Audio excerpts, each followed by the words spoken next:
xoolal ma sama Diop ne yegg mel ne gone gu jóge daara ja di xoolal ko yegg bi xoolal ma sama Diop borom 100 millions yi moom la chauffeur mi doon jël si sa platé ko main d'œuvre bi ñu am mooy la jeunesse tey pare tey pour def loolu mais déedéet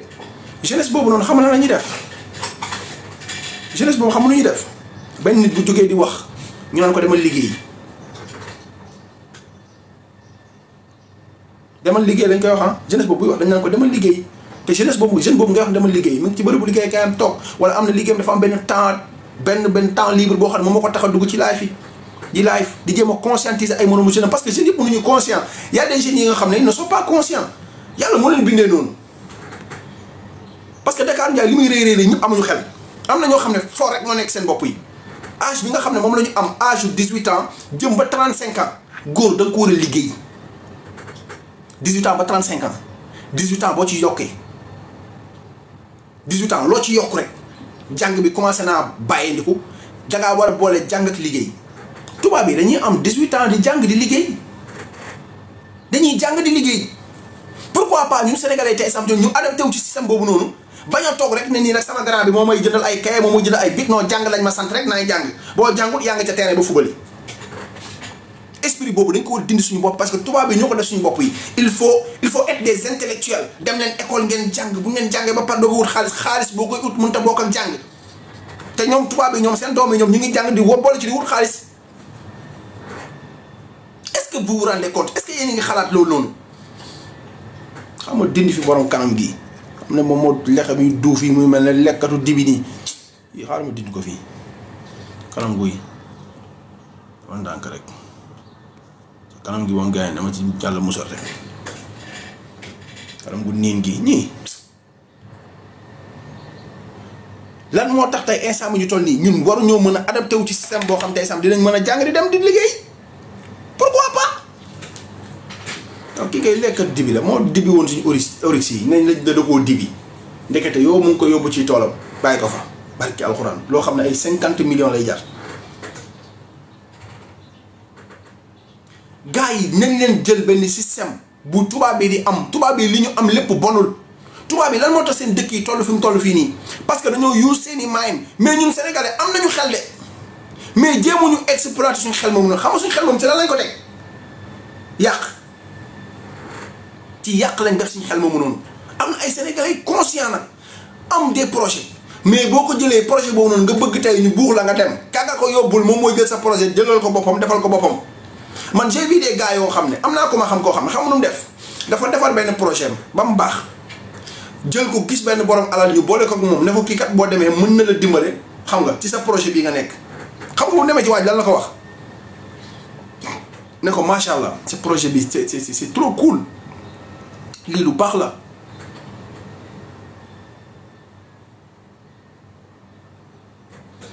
bu fekkee ne sa plus grand regret c'est de voter pour Ousmane Sonko noqul ca biti yaakaar mu góor jigéen bii demal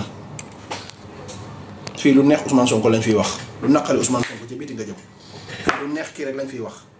lu ko neex ak li ma neex lañ fiy wax waxu leen lu ma neex waxu leen lu neex Ousmane Sonko waxu leen lu ma arrangé waxu leen lu arrangé Ousmane Sonko ca biti man nekkuma fii nii pour bëgg vie wala bëgg ñu may tapatel déedéet ñu may tapatel ñu ngi fii di ma tapatel te ay nit ñu baax lañ te am nañu xel ndax ñu ngi bind lu may mën a lire man kenn lu ma sonal fii dictature moo fi am sama panel c'est de la dictature fii tëddee njaaxaanaay am fi de man tëdduma njaaxaanaay ngeen may joggi di ma rey tëddeewu ma njaaxaanaay képp kuy patriote yow laa àndal boo doon sàcc sax yow patriote bi laay àndal yow mi bokk fële jubal ba mel ne yaa ngeen ma gën a xam ànduma ak yéen dégg nga li ma leen wax kon kuy bind rek na nga xam ne ngeen bind sinon ma nokk la ca biti waaw kay fii dictature moo fi am amul tëddee njaaxaanaay man du ma Ousmane Sonko gayen bi ñëw jël projet bind ko ba mu baax ñu boole ko benn borom alal bi ne ko amul problème léegi projet mi ngi nii dinaa la am ku ma la booleel après xam nga mu jël say filiation extra nga wax ma loo soxla après ma jox la ko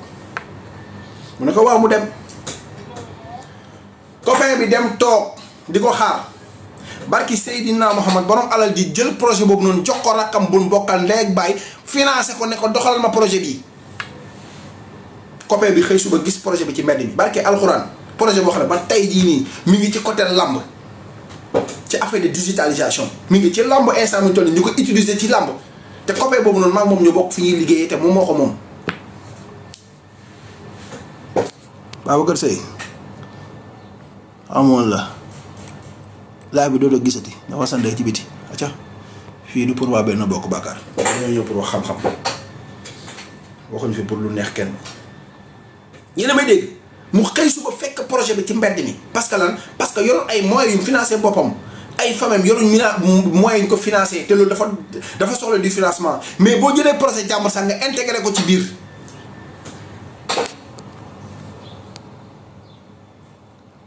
dinaa la woon ko tardé ni muy mel ca biti xaram ca biti acca fii moom undu du fi naa ne ñeex. léegi naka lañ war a def tey instant bi toll nii pour Sénégal baax ñun sénégalais ñun ñoo war a njëkkee ci suñu bopp mais ay nit ñoo xam ne dañuy toog tey instant bi toll nii ngay jéem a waxtaan ak ñoom ñu ne non non yow li ngay wax doo ko fi waxee benn dañ lay saaga ndey une deuxième chose mooy que carrément dañ lay jàppee benn golo ñun duñ ay golo ah man waa APR sekku mag yéen wax nañu bokk ndey ak baay. alhamdulilah rabbil alamin Moustapha Moustapha Bane tegal la sa ndey ci biti bloqué naa la une bonne fois pour toutes merci beaucoup Moustapha Bane dootoo gis sama xanaa nga uti beneen compte yow rek laa yàkkamti woon te biti acca demal waa APR sikkuma ak yéen jàmm nañu bokk ndey ak baay boo contrôlé Ousmane Sonko ma tegale ni tege li ma warloo ak yow dama koy def mais affaire de politique du ma ci waxtaan ak yow akay Eljo ñëwal Ousmane Sonko acca bloqué waaye maa bëri pouvoir ak ki Seydina maa bëri pouvoir les dulkat maa bëri pouvoir bloqué rek ak ki alxuraan maa leen ëpp pouvoir seen baay Macky Sall ak seen ndey yeeg seen i baay maa leen ëpp pouvoir da ngeen di wax ma bloqué leen dootu leen ma gisati waaw maa moom pouvoir bi tey nee naa leen man tëddeewu ma njaaxaan naay dictature laa nekk lu Ousmane Sonko laa wax bu mu wax laa wax lu mu waxul waxuma ko ku ànd ak moom laa àndal ku ànd ak moom ñaful ca biti koo mën a doon ku mënti doon mbabba yi nga xam nag ñoom moom ay doomi Farba Ngom lañ ay xaju xaram lañ xaar moon leen masa dégg nga dama nga toog mbay waaw bépp fooy waxee xam-xam après si ña ngi ci suuf di saaga ay ndey fépp fooy waxee xam-xam rek après si ñu ngi ci suuf di saaga ay ndey Thierno Alassane Sall ki nga xam ne moom moo nekk Abdou Karim Sall dootuñ ko defati ndax jot nañ seen toroxal bu mag démb li gën a bon mooy mag mu toog di wax ay information yoo xam ne moom xam na ne xamul sax astafirullah xamul parce que pas bu xamoon du wax waxi tottoyam yi du tam wax naan ay 6 jàmbaar te gars yi kat lañ waxoon de moom mu ñu yokkul ni 6 jàmbaar dañoo tombé fi nga xam ne mooy ci Casamance ci magum jëmm boo xam te sam tu es maire tu es député tu es ancien ministre te amoo information yu juste et vrai kon man alhamdulilah la kulli hal man damaa war a gëm sama bopp yéen da ngeen a war a gëm seen bopp parce que man da ngeen war a gëm seen bopp parce que yéen a ngi am des informations juste et vrai yéen a ngi am ay informations juste et vrai te seen i panel lañ toog di ko fa fenn ñoom apéris yi ak ñeneen côté seen panel la ñu toog di fa fenn loolu noonu di rey ay doomu jàmbur yéen ñi rey noonu yàlla ngeen dee yéen ci barki Seydina Muhammad yàlla ngeen dee parce que li war a tax ngeen dee mooy da ngeen a soxor yéen a ngi ñëw tey sama tool nii di lan di rey ay doomu jàmbur yoo xam ne seen yoon nekku ci nan ay soldats la ñoo dee fi nga xam ne mooy Casamance fan la fa soldat ay soldats dee fan la soldat dee parce que bu ngeen sañoon tey Sénégalais yi duñ dund ci jàmm parce que bëggu leen Ousmane Sonko réussir bëggu leen Sénégalais yi réussir parce que ñàkk bëgg Ousmane Sonko réussir mooy bëggatu leen Sénégalais yi yéen da ngeen a bañ Ousmane Sonko bañ les patriotes dem ba bañaale seen bopp ak seen njaboot parce que li nga xam ne moom mooy avancement wu Sénégal ba su avancé seen i ndey seen i baay dañ ciy bénéficié wu mais pourquoi man li ma war a mën a bénéficié wu man may gis ku ma koy defaral man naan damay contre kooku mais est-ce que loolu je jouis de mes facultés mentales est-ce que man maa ngi wér est-ce que maa ngi nite est-ce que maa ngi nite barki alxuraanu karim wéru leen vous avez des troubles mentaux amu leen xel du ngeen xalaat ñàkk xalaat mënut a weesu nit di la defaral sa dëkk nan la sa dëkk dañ fa war a jub nga contre nit kooku noonu Ousmane Sonko ku koy contre ci lan nga koy contrer Ousmane Sonko ci lan nga koy contrer lan yéen génneegu leen lu ngeen di contrer Ousmane Sonko waxagu leen ko Sénégalais yi yéen ci lan ngeen nekk parce que ay waxi dof ak ay fen ci ngeen dëkk di dem campagne de manipulation et de désinformation ay nit yoo xam ne dañuy taxaw di fenal nguur gi mu leen nekk carrément li ñuy wax c'est pas du tout vrai après ngeen bëgg a ñëw gëmloo ñu ñun Sénégalais nekk carrément yéen li ngeen di wax loolu dëgg la quoi. seen bàyyi Macky Sall la nga ni ñëw Sénégal pour fépp pendant 12 ans deful dara gas ndey Dakar yëpp def fi ay BRT TER yaakaar na Sénégal ça se résume sur Dakar Macky Sall lu muy am xam-xam yëpp mais vision Dakar jam ñaajo la yem loolu ngeen di bañ a dégg. ak gis Seydou daa wax Macky Sall vision Dakar jam ñaajo la yem Dakar jam ñaajo nit koo xam ne sa vision Dakar jam ñaajo la yem. Mbuur am na côté boo xam te ay sàmm ni ñooñu ay ndoxum sayaan la ñuy naan yéen ñi nga xam ne ay kaw ngeen comme man ay ndoxum sayaan la ñuy naan mooy dañuy dem ci fi nga xam ne ndox mi dafa fu muy génnee di ñëw buy traversé ci ndox moom la ñuy tànk dem yóbbu ko seen i kër xent ndox mi 7 fois wala ñu def ci toute eau de javel wala permanganate di ñi nga xam ne jàng nañ jàng ba yàgg ba de permanganate yéen a ngi koy fàtte dañ koy dugal ci 1000 litres d'eau damaa yàgg nag ak ki Serigne Bamba ak waa yàgg barke Mawla la Cheikh kaw la ko waalaa de Saalum laa àll ba laa jógee formé àll ba man nii dégg ngeen maam moom la ñuy utiliser te ñi ngi ci côté île du Saloum bii nii di ko naan te Macky Sall pendant ce temps mi ngi toog fi di dul naan Sénégal tout va bien ñoom ñii ministres yi ak ñi nga xam ne ñoom ñoo nekk waa boor ba ñu ngi toog naan Sénégal tout va bien fan la Sénégal bien fan la Sénégal bien yee Sénégal mosul bien. ana Macky Sall moom ngeen doon wax tey Macky Sall ñëmatut a teg tànkam Sénégal parce que xam na Sénégal li fi am Conti Max yéen a ngi fàttaliku Conti Max bañ doon wax Ousmane Sonko boo saagaloon Macky Sall moom la ñuy defal Conti Max jugé ko pare te kenn du ko gis ñu recherché ko surtout fépp li leen Ousmane Sonko waxoon et le courage de dire la vérité aux Sénégalais seen cuune ak seen ñàkk mën ak seen manque de patriotisme bi ngeen jiital ak ndëngate gi ngeen jiital seen gouvernement moo tax les Sénégalais vont souffrir man j'aime cette phrase là je l'aime trop dama bëgg phrase boobu noonu Ousmane Sonko bi mu koy wax dama ne waa jii nii mais kii kan la waaw Ousmane Sonko moom du ñu wax moom la kan quoi les Sénégalais vont souffrir parce que seen ñàkk mën les Sénégalais vont souffrir parce que seen manque patriotisme ak ndëngate gi ngeen boole ci seen gouvernement moom moo tax les Sénégalais vont souffrir 2023 2024 vu 2025 sa Sénégal dinañ souffrir parce que li ngeen def ci alaloo Sénégal bi ci titre ci foncier yi ay ministres yoo xam ne dañuy baale exonération fiscale loolu du samay wax de man ni laar laa aw ma xam-xam mais yàlla may na ma tuuti xel bu nit waxee dinaa ko capter mu ne Amadou Ba bi mu nekkee ministre de l'économie et des finances mu ne ko yow naka nga mën a amee ay exonération fiscale yow naka nga mën a baalee det yow mi nga xam ne yaay Amadou Ba un ministre parce que Amadou Ba xamul woon sax loolu un ministre naka la baalee ay det Sénégal soxla xaalis yow ngay jël xaalis boobu naan ko may naa leen ko Macky Sall toog naan non det bi li ngeen yoreel may nañ leen ko quoi comme lépp question ko de yow Macky Sall yaa moomoon dëkk bi yow sax bàyyi moo dagg fii nekk carrément fii maa ko moom yaa ak Sénégalais yéen a ko bokk te Sénégalais ñoo la jox li ñu lay jox kon alors pourquoi ça guys yéen ñi mer nag continuer leen di mer seen xol di bon may wax li may wax ngeen koy dégg seen xol di daggati du ngeen ci mën saala yaay nder toog di tapoter saaga ndey rek ngeen mën kese parce que yéen a yàq dëkk bi yéen a yàq dëkk bi 100% 105 Sénégal Ndiaye 101 xaw ma Sénégal Ndiaye sa waaye xaw ma la de xaw ma la man ku ma xamul du ma la jël ça moom je vous le dis ku ma gis sa profil nag sa photo nekk ci mën naa laa jël boo defee demande mais très sincèrement moom xam nga rek te yow am nationaliste nga ba quoi yàlla def jàmm yee Sonko yee Sonko la ngeen di dégg billahi wala daal Sonko di ngeen ko dégg par la force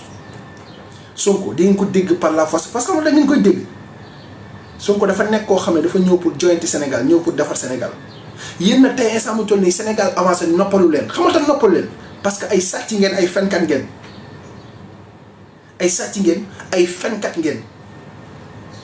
parce que seen fen yi nga doon fen démb mooy feeñ tey. Allez Mboup jaar naa la background maa yaa ngi am jàmm bu wax gars yi tapoté leen ngeen partagé live bi ci kanam tout dans 10 minutes moo commencé jël seen ñàkk patriotisme seen ñàkk mën ak ñi nga xam ne tey instant ñoom ñoo nekk seeni militant nekk nit yoo xam ne tekkiwu leen dara ngeen tekkiwul yéen fi nekk fi naan da ngeen di saaga nit ñi yéen fi nekk naan da ngeen di saaga nit ñi quoi yéen fi nekk naan da ngeen di saaga nit ñi à la fin yéen yéenay ñan yéen est-ce que bu ngeen tëddee yéen est-ce que di ngeen nelaw waaye nag da ngeen naa ñàkk jom nag da ngeen naa ñàkk jom de billahi da ngeen naa ñàkk jom moom jëla ci APR si rek parce que yéen bëgg poste moo tax yéen di sacrifier Sénégal bëgg poste ban bëgg poste xanaa du man ngay wax de man soxlawu ma dem ci gouvernement Fall man ba may dund ak ba may liggéey gouvernement bi tooguñ sax soxlawu ma daraay gouvernement bi je suis là je suis bien maa ngi sant yàlla bu fekkee ne sax benn 50 000 laay am par weer sax maa ko ñàkk sama bopp te soxlawu ma ci kenn dara man lu ma am man sama ñàkk sama jàmbaate ak sama doole moo ma ko may te incha allahu rabbi foofu laa fas yéene dem état bi moo génnewul jox ko moom soxla mu may jox xanaa mu yéene ma woo ma ne ma carrément ñun kat soxla nañ ci lii pour nga liggéeyal Sénégal ma liggéeyal Sénégal poste boobu bëgg naa ko pour ma taxaw man ma liggéeyal Sénégal buñ ma ko joxee ma jël ko mais day fekk mu nekk sama domaine de compétence parce que ñun xam la ñuy prôné ci politique les hommes qu'il faut à la place qu'il faut bokkuñu ak apéris nga nekk jaakatu banaana ñu dem di la jox ay médecine wala nga nekk un économiste ñu lay jox naan la ne demal yore ji hôpital bi wala tey nga nekk jàngalekat ñu ne non puisque jàngalekat nga non yow ku mën a yor ku mën a yor kii bi quoi ku mën a yor affaire de armée nga quoi demal yore ji armée loolu lay ñun rek léegi ñun les hommes qu'il faut à la place qu'il faut man tey bu ma doon xëccoog nit benn poste ñu nan ma koo jox waa ji nekk domaine de compétence am ma ne ko jox leen ko kii parce que moom ma ko gën a mérité c'est son domaine de compétence pour ñu bañ a def erreur moom na ko téye loolu la ñu gëm ñun on n'est pas là pour des postes nous ne sommes pas là pour kenn ñun on est là pour le Sénégal la patrie avant le parti ñun parti bi lañ patrie bi lañ gëm gëmuñu parti bi ah Ousmane Sonko daf ñoo woo ci bëgg Sénégal Ousmane Sonko daf ñu woo ci bëgg Sénégal te ci bëgg Sénégal boobu ci la ñuy dee parce que moom daf ñu fekk ñun ñu bëgg Sénégal ñu doog koo xam man ba may xeex c'était en 2007 laa commencé bañ 2007 laa leen wax te maa ngi nekkoon booy bu ndaw di jàng lycée bu métti ñi ma xam ñëpp xaj bi fa lañ ma xamee man teel a nekk un révolutionnaire xale bu tuuti sama maam ndeysaan maa ko lay wax mu ne kii du gudd fan loolu la ma doon wax kii du gudd fan ndax dafa am fit fu mu fekk coowu jàmbur récupéré ko fu mu fekk problème jàmbur récupéré ko sama maam naan kii du gudd fan kii danañ ko rey ci mbedd mi rek wala bu déggee xeex ci mbedd mi day daw génn gaaw kan la tey pour am ñi nga xam ne xamaguñ ma man Maodo Malick laa tudd quoi Hadj Malick lañ ma tuddee bu ngeen gisee info plus bii nii turu compte bi la mais dama leen di jox seen sama tur tey vrai ngeen mën di ko utiliser man Hadj Malick lañ ma tuddee jéem am na koo xam ne xam nañ te ne bu yàgg ndeysaan xamul woon sama tur ma ne ko man Hadj Malick laa tudd pour ñi nga xam ne bëgg nañ koo xam quoi yenn saagakat yi man Hadj Malick laa tudd Maodo laa tudd Maodo dégg ngeen maam. amul daal dégg ngeen maam Hadj Malick laa tudd dégg nga Maodo laa tudd pour ngeen ko mën di ko gën a utiliser tur bi pour ma xool la di ngeen ko saaga wala di ngeen ko saaga dégg ngeen parce que sama compte bi njëkk ba Maodo laa ci bindoon je suis Haalpulaar de 100%.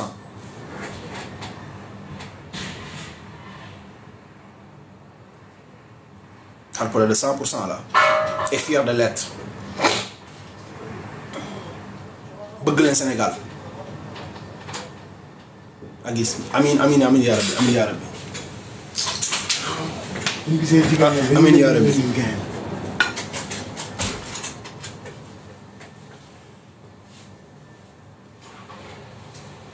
amiin yaa rabbi yàlla nañu gudd fan ñëpp nekk ci jàmm ko yàlla ñëpp nekk si jàmm ñëpp gudd fan aussi te di nekk si jàmm à chaque fois parce que ñun li ñuy def nii dañ ko doon man ni ma ko dondee yéen tamit yéen patriote yi nu ngeen ko dondee parce que patriote boo ci gis bu la waxee jaar-jaaram barki alxuraan da ngay kontaan.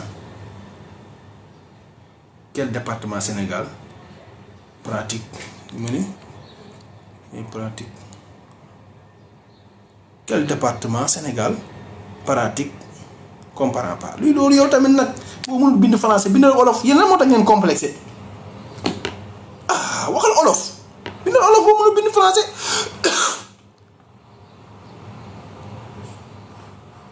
pour le Saloum yi ragalu leen de ragal musiba naaru lay loolu bu ma ko defee waa Saloum rendi ma barki alxuraanu karim man bu ma ragalee waa Saloum rendi ma de dañ may tëral rendi ma mu ne nan pas un peu de polaron voilà comprend ton ordre man bu suma ragalee waa Saloum rendi ma parce que man Saloum laa juddoo fa laa yaroo fa laa màggee en 2014 laay doog a génn Kaolack 2014 xam nga 2014 yàggul kon neneen nu ma mënti mel rek waa Saloum dañ may tiire bal teel wala ñu tëral ma rendi ma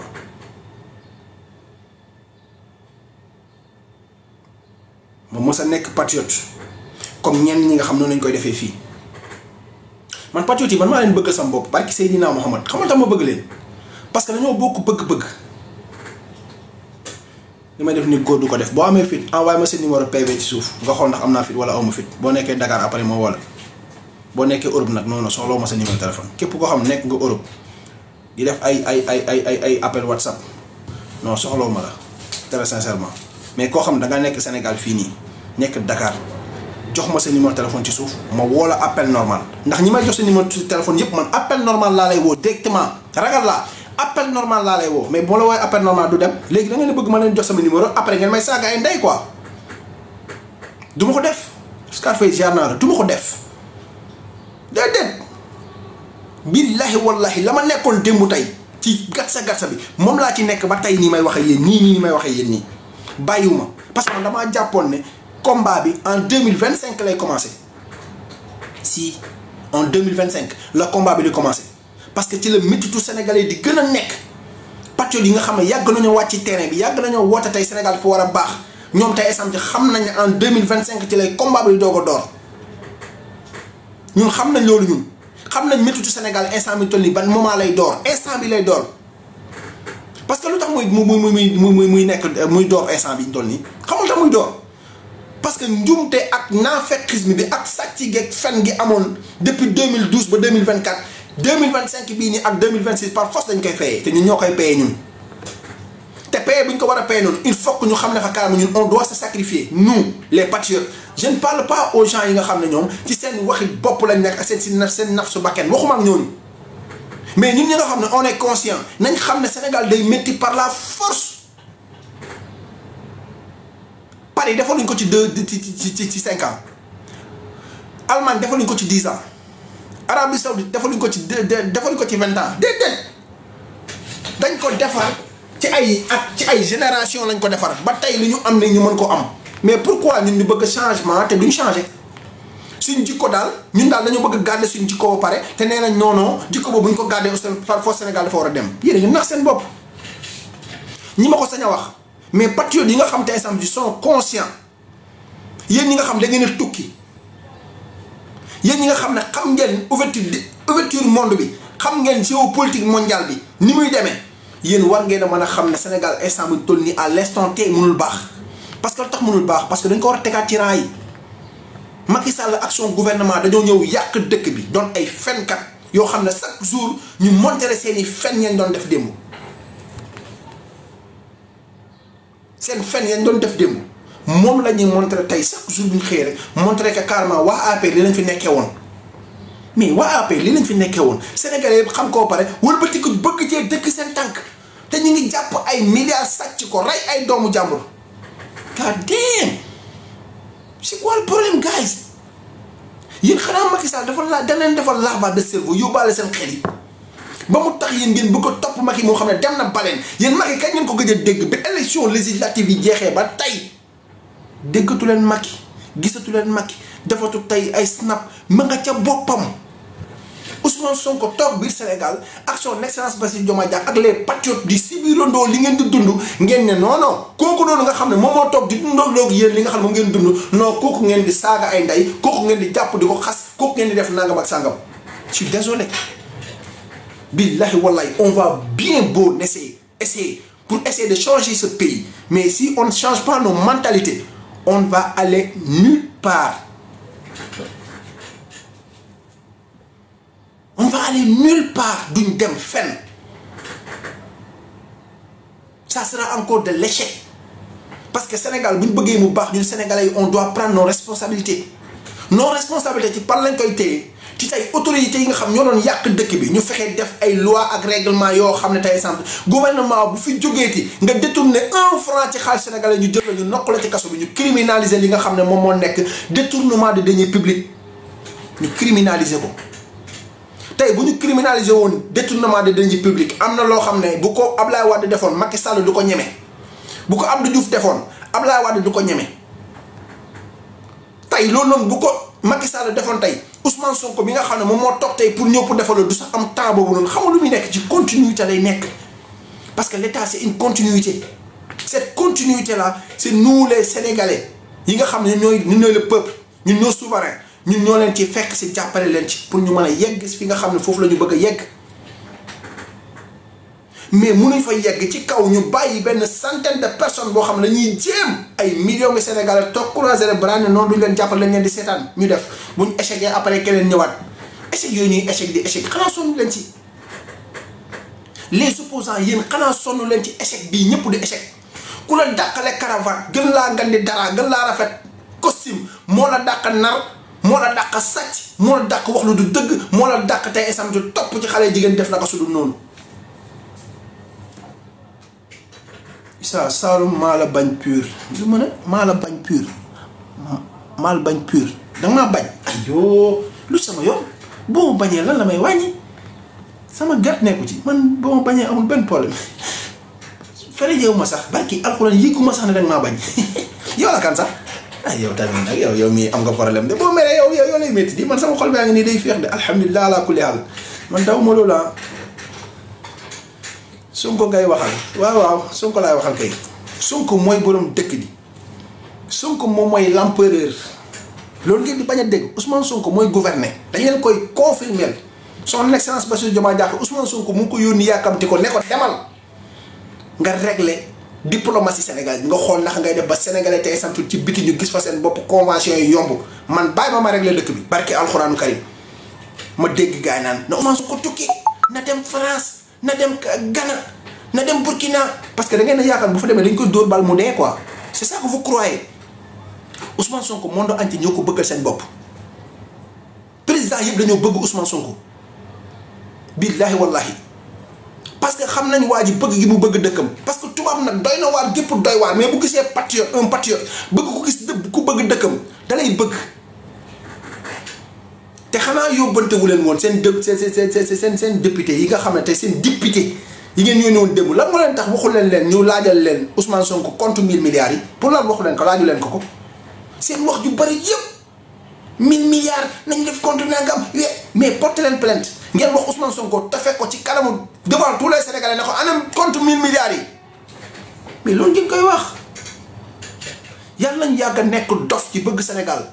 ndës xaw ma demal wuti turu nit sa ndey ak sa baay tuddee la tur bu baax ngay tuddee sa bopp ay ndës yaay mbaam xuux Ousmane Sonko ngeen nangu ko ngeen bañ ko mooy seen baay mooy gérer dëkk bi gérer les actions du gouvernement ngeen nangu ko u ngeen bañ ko ñun patriotes yi nag yàlla daf ñoo dimbal dañoo teel a nangu ndax teel a nangu daa noppali duma teel a nangu fa noppali duma ngir yàlla ak yonent bi guys nañ leen defar Sénégal parce que defar Sénégal mooy réussite ñëpp man sama doom man damaa bëgg sama doom yi bu ñu màggee sama doom yi dama bëgg bu ñu màggee ñu xam ne seen baykat defoon na fi loo xam tey samtel nii tax na Sénégal taxaw man sama doom day fier ci man macha allah fier ci yéen patriotes yi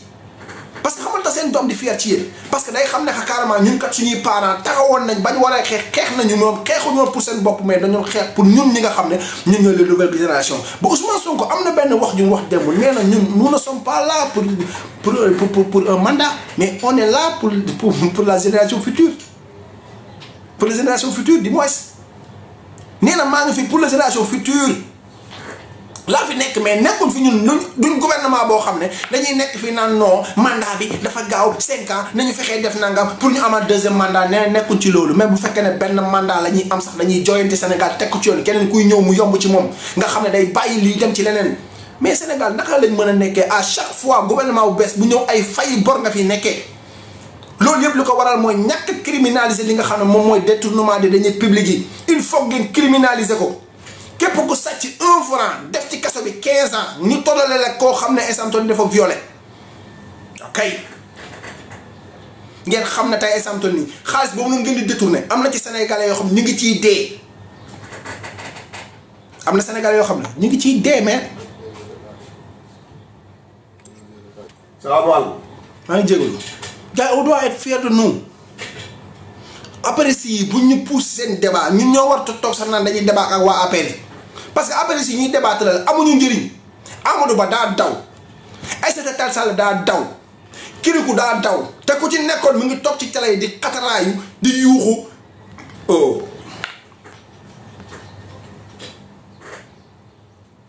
oh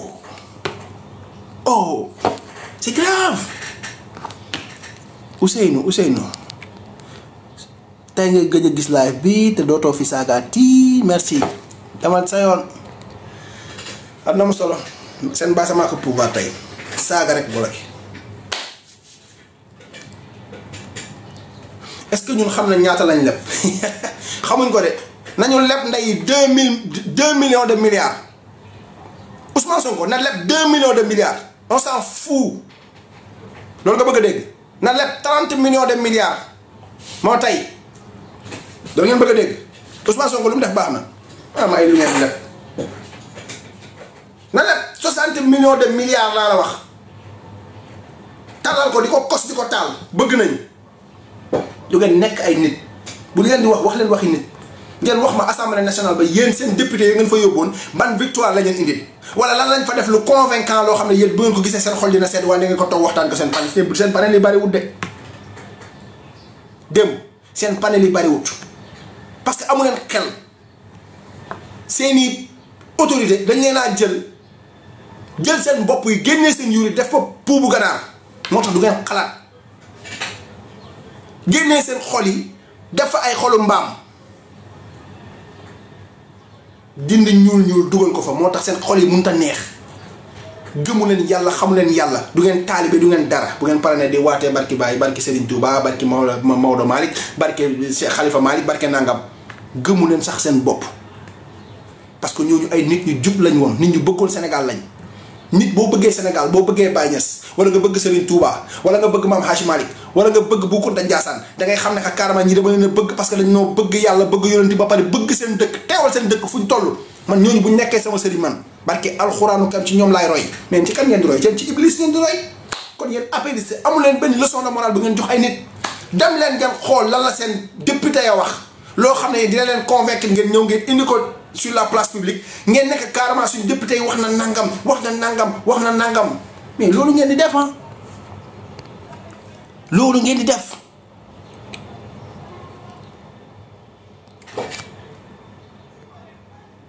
loolu ngeen war a def mais ñun am nañu droit bi Ousmane Sonko pare dañu ñëpp dañoo taal suñuy live dem toog waxtaan ci li nga xam ne moom la question yi ko gars yi posé ak réponse yu satisfaisant ak réponse yi nga xam ne c'est tellement correct et respectueux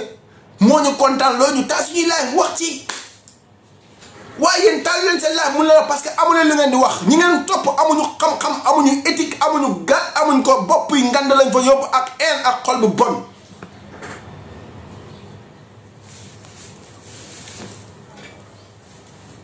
loolu lañ fay di ah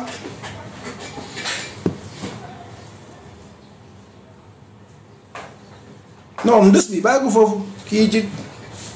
papa ma yaay Macky Sall moo leen daan jox xaalis moo tax instant bi ci ceeb beeg diwlin bay ñëwul ko moo tax muy mer ceeb beeg diwlin bi leen Macky Sall doon jox seen baay ñu koy dundee moo tax ay samtam ñuy mer di ma saaga du ma miitewaat kenn wër na Rasulullah Ousmane Sonko barki alxuraanu karim man sama bokk man damay yeesa sama njëbbal ci yow damay yeesa sama gëm-gëm ci yow parce que lu tax ma yeesa sama gëm-gëm ci yow parce que da ngay jubal jubbante te yàlla daf laa jubal baaxal la ba loo wax dafay am fasaha man dinaa topp ay balla puude yoo xam ne tey instant bu ñëwee ay te onze billahi min seytaani rajim Ousmane Sonko yaa waa kon nangam sa mu ne ko yee dama nga toog mbay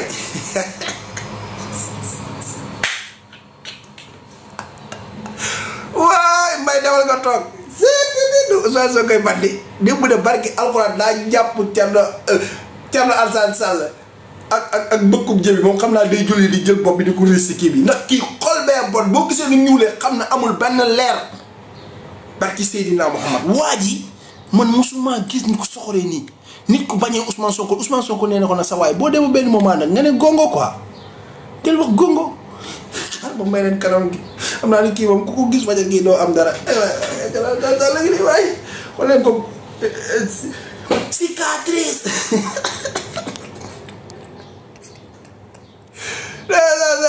dara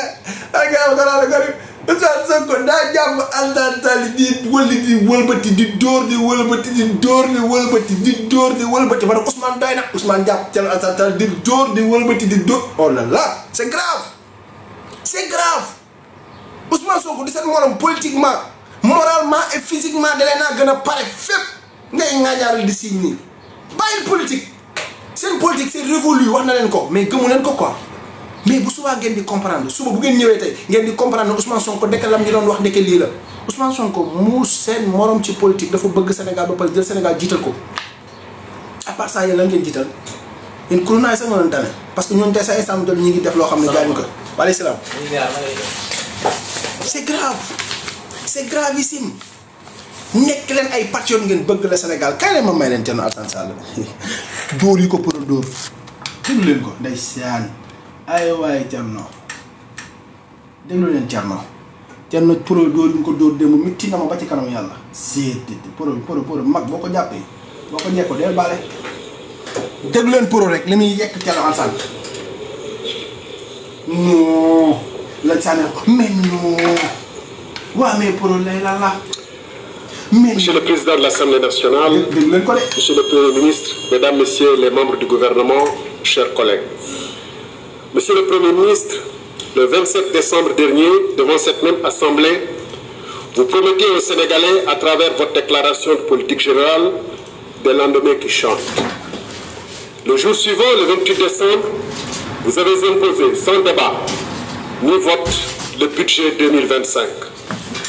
Ce budget reflète votre appréciation de la situation économique et sociale du Sénégal, selon les meilleures informations à votre disposition et, en principe, avec la contribution des meilleurs experts du pays en la matière. Or, moins de 2 mois, et le rapport de la Cour des comptes plus tard, vous voilà sur le point de jeter ce budget à la corbeille pour appliquer un plan d'austérité drastique. L'agenda 2050 semble mort-né. Place au classique plan d'ajustement structurel que vous appelez pudiquement pacte national, puisque vous voulez le nommer pacte national. Dès lors, la question qui se pose est simple. Ignorez-vous l'état de sinistre économique et financier du pays au moment de confectionner le budget 2025? Ou alors, aviez-vous choisi sciemment de présenter des projections sans rapport avec la réalité? En d'autres termes, pourquoi avoir perdu 11 mois sans prendre des mesures significatives de redressement des comptes publics, sachant que dès votre arrivée au pouvoir, vous aviez formulé des réserves fortes sur l'état de la nation? En effet, une volonté réelle d'assainissement des comptes se serait manifestée par une loi de finances rectificative dès le premier semestre 2024. Je vous accorde que la situation dont vous avez hérité est compromise, mais vous avez contribué à aggraver la situation. Par exemple, vous avez trouvé un déficit initial dans la LFI 2024 de, si je puis dire, seulement 840 milliards, vous y avez ajouté votre propre contribution à ce déficit en le dégradant de 1522 milliards supplémentaires, ce qui l'a porté à 2362 milliards. Monsieur le Premier ministre, dégg naa léegi nga wax ci wàllum réduction train de vie de l'État. fa ma njëkkoon xalaat ni foofu ngay tàmbalee mooy fonds politique yi nga xam ne da nga waxoon léegi dafa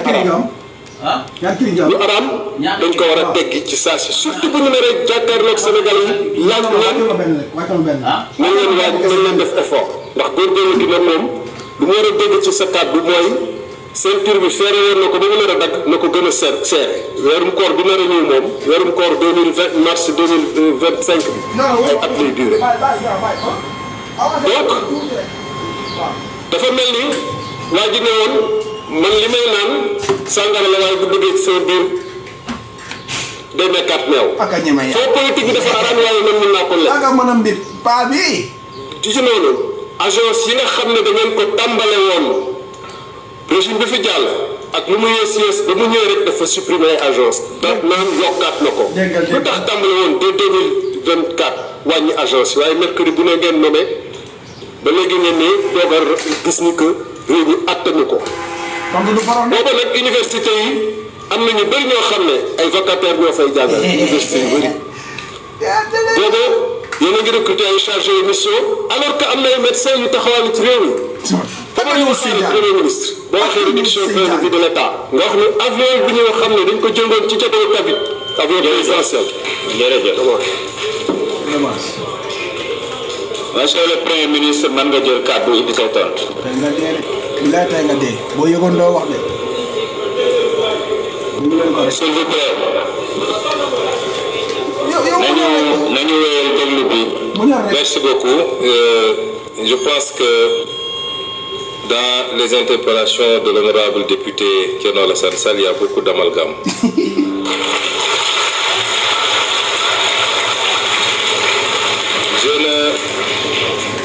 Je n'ose pas mettre ça dans la mauvaise foi,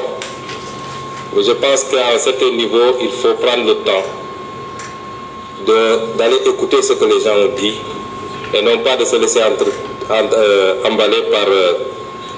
les commentaires et le commérage. Je n'ai jamais dit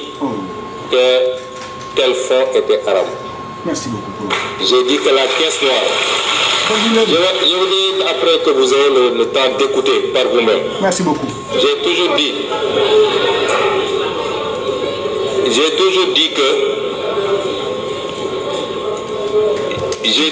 que dans un pays, il faut qu'on soit très clair. Dans un pays, avoir des fonds qui sont laissés exclusivement à la discrétion d'un homme, futur président de la République, qu'il peut utiliser à sa guise, qu'il peut donner à qui il veut, qu'il peut même mettre dans une pièce, mettre de l'essence et allumer, c'est inadmissible parce que c'est l'impôt des Sénégalais. Merci beaucoup. Par contre, dans tous les pays du monde, et même dans ceux qu'on appelle les plus grandes démocraties, il y a ce qu'on appelle les fonds secrets. Qui permettent de régler des situations qu'on ne veut pas afficher publiquement. Merci beaucoup. Et qui font l'objet d'un encadrement. Et en étant député ici, et en étant dans l'opposition, j'avais fait même des propositions sur cet encadrement-là. Et cela correspond à la vision de PASTEF qui sera matérialisée dans la gestion de ces fonds secrets.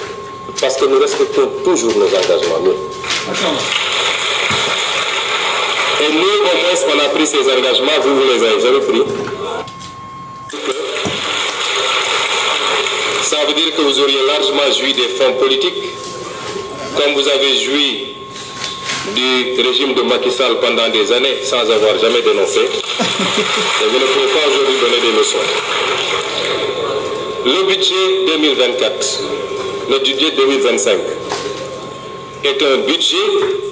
qui a été pris dans les conditions que tout le monde connaît. C'est un budget à minima qui a permis au moins de sauver cette année budgétaire, de ne pas être face à un blocage à la date, à l'échéance,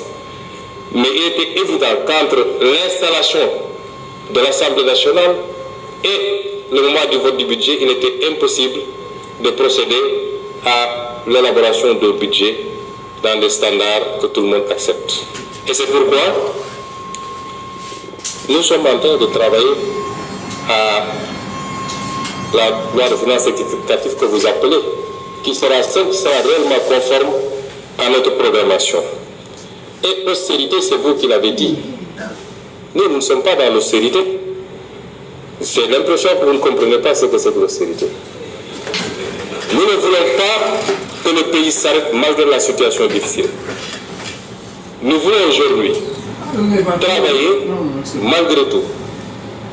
en faisant des efforts sur nous-mêmes, à dégager des marges budgétaires qui nous permettent, tout en continuant à respecter nos engagements, aussi bien par rapport à la dette intérieure que par rapport vis-à-vis de nos engagements internationaux, de pouvoir avoir des marges budgétaires pour lancer le programme Vision 2050. C'est de ça qu'il est question. Et ça, ce n'est pas de l'austérité. Parce que nous sommes très conscients que la plupart des pays, quand ils sont confrontés dans cette situation, le premier réflexe, c'est de tomber dans le piège de l'austérité. Nous ne sommes pas dans ça. Nous sommes dans le réaménagement qui nous permettrait, tout en tenant compte de la situation catastrophique dont nous avons hérité, de faire les bons choix en rationalisant la dépense publique et en dégageant des marges qui nous permettent, dès la semaine prochaine même, dès les jours à venir, de commencer à lancer le programme, que l'économie ne s'arrête pas, que l'investissement ne s'arrête pas et que nous puissions continuer à produire de la croissance, indépendamment de la croissance qui peut provenir des secteurs qu'on connaît habituellement, notamment le pétrole et l'agriculture. C'est ça qu'on est en train de faire. Ça, ce n'est pas de l'austérité, M. Thierno Alassane Sall. Et donc, il faut réviser et revoir un peu ces notions. Cours magistral. Est-ce que ay cours magistral lay jël ni ay magum jëm yo xamné yag nañu def de la politique mu leen di jox des cours magistral tay yalla suñu borom ki de barké alcorane que mënon ko moytul da ngeen teud seen biir nek dugg seen biir salle de bain nan ay malajo wala ngeen nan ay pouleuru mbot pour jéma xarté du ngeen dé lu leer la leen tégal ni mën leen Ousmane mi billahi wala di ngeen nan malajo teud yeen kess seen biir nek xolal di mer di nan ay ki ni ko sax ay pouleuru mbot ay pouleuru janax moytu leen ko nañ continuer. Et vous dites que nous sommes restés 11 mois sans prendre de mesures. Ah non. Durant ces 11 mois, on a tellement pris des mesures correctives. Mais il se trouve que quand vous arrivez, vous héritez d'un État.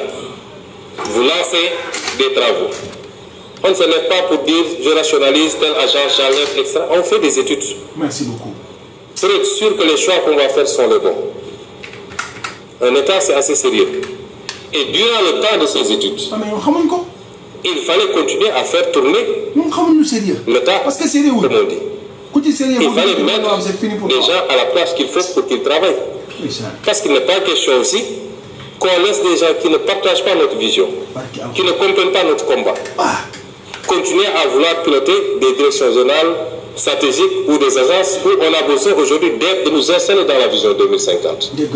Et le temps de faire ce travail, effectivement, on a mis ce qu'il faut. Ce qu'il faut saluer, et vous devez être le premier à le faire, c'est d'avoir le courage de dire. C'est d'avoir le courage de dire. Nous ne subirons pas la pression du militant. Nous ne subirons pas la demande militante. Et nous allons faire les réformes qu'il faut. Quitte à dire à un directeur général sur 3 que nous sommes désolés, mais le pays n'a pas besoin de cette responsabilité pour le moment. C'est ça le courage politique. On aurait fait comme tout le monde, comme vous avez fait quand vous étiez au pouvoir. On a laissé les choses telles quelles et même créé de nouvelles agences. C'est ça, quelquefois il faut savoir applaudir, c'est bien. Ça ne vous enlèvera rien.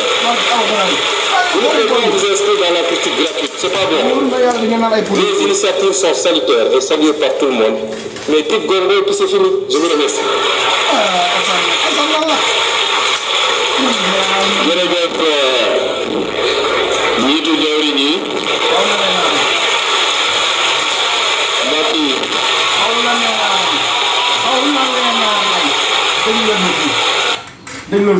Nouveau, Théodore,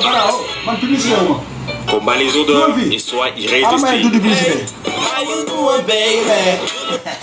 Gars yi jël leen ko. Merci beaucoup, Monsieur le Président de l'Assemblée nationale. Bramé aborder la question de l'honorable Ayib Daffé. Je vais compléter ma réponse à l'honorable député de Karim Sall. Toujours dans le registre des contre-vérités. Vous dites que les bailleurs, vous dites que les bailleurs ne croient pas à ce rapport. C'est une contre-vérité. Et je peux vous dire que hier après-midi, le ministre des Finances, ici présent, a... Monsieur le Président, vous voulez bloquer mon chrono? J'appelle ma tante. Excusez-moi. Je pense que... Monsieur Sall, vous n'allez pas sortir, vous allez écouter jusqu'à la fin.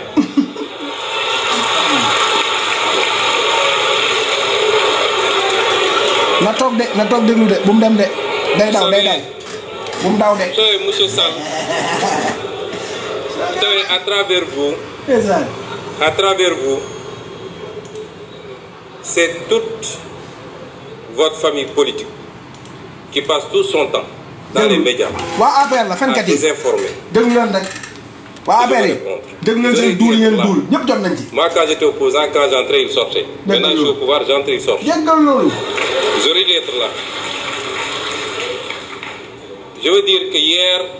soir, monsieur le ministre de l'économie, le ministre des Finances et du Budget, ici présent,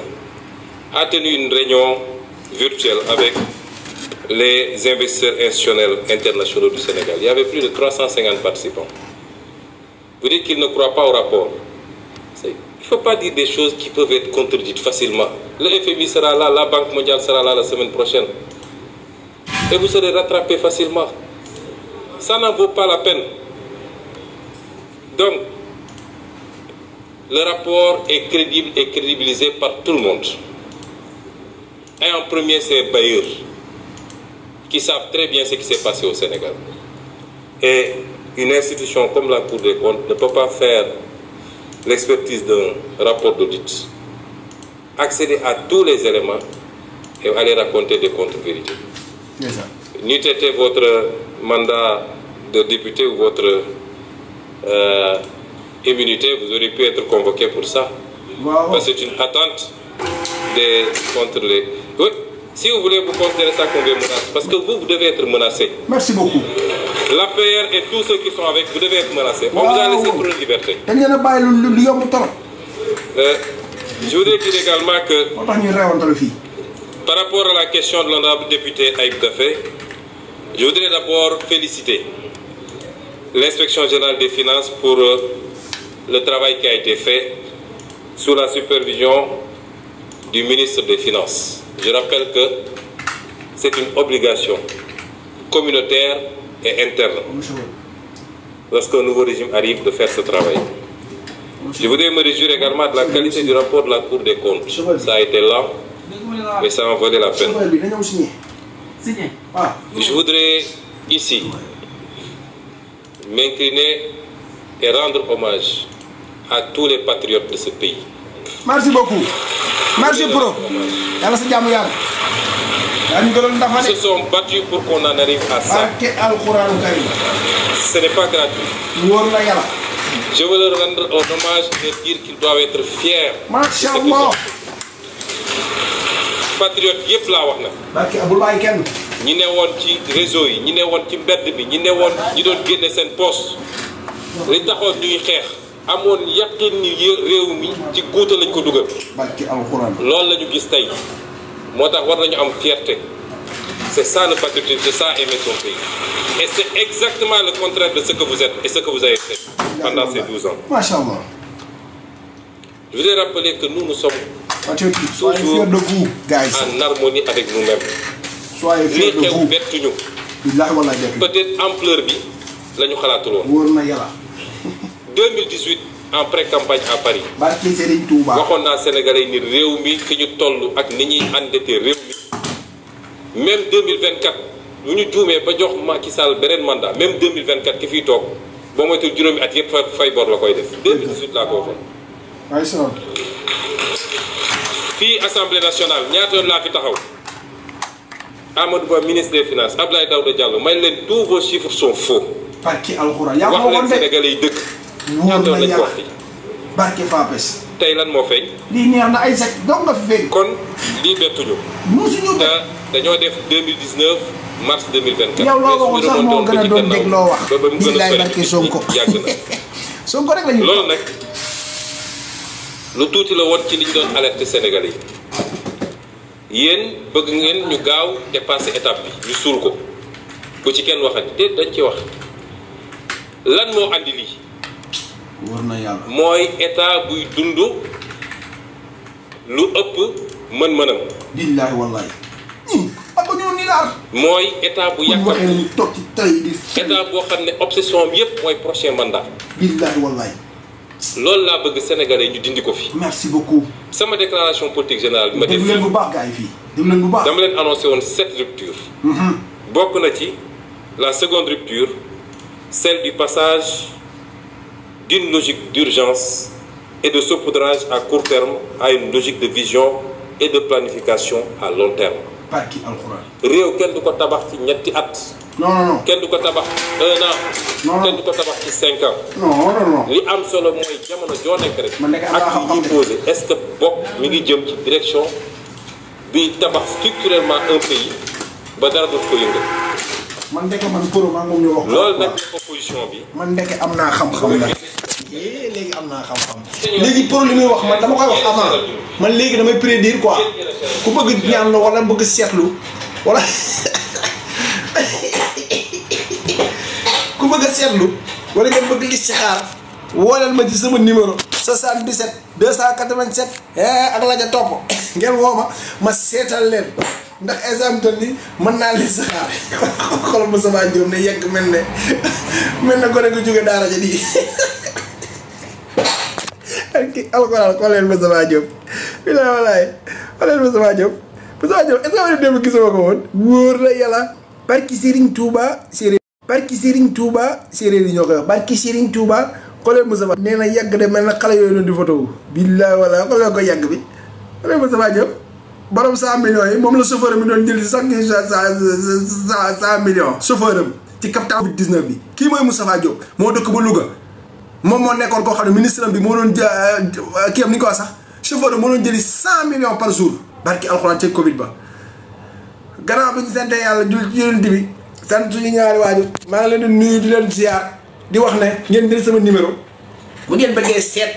ak listixaar problème mu ngóor avec Sénégal dañoo am problème bu ngóor yéen ñëpp ngeen ko bëggee jël leen 77 287 waaw la ja topp ak la ja topp bu ngeen ko defee bu ngeen ma woowee seen aajo dina faju am naa luy dëgëral ndig ñii loolu lay war a daa def am naa luy dëgëral ndig am naa loo xam ne boo ko sangoo doo dugg kaso damay jàppale kaay Cheikh Bara Ndiaye moo doon def naan gars yi bu ngeen ñëwee ma dafa leen téere boo xam ne doo dugg kaso Macky Sall doo dugg kaso sama honorable député bi ak a baax ak ki alxuraan ak léegi bu ngeen bëggee daal listixaar ak yooyu noonu man bu ngeen ma wooyee daa leen ko defal ko na waa affaire yi barki alxuraan gi instant bi ci seet sëriñ gu métti lañ nekk man sax damay coacher man damay coacher sëriñ la affaire yi bu ci bëgg sëriñ bu baax yaa ngi def da ngaa di digg merci beaucoup voilà ku ci bëgg sëriñ bu baax woo leen ma téléphone jox leen 77 287 la ca topp bu ngeen ma woowee naa leen indi ay sëriñ yu xeere yoo xam ne Saalum la ñuy jógee ñu xeere sax kon xoolal gars yi ngeen xalaatee ci quoi sàcc ngeen sàcc de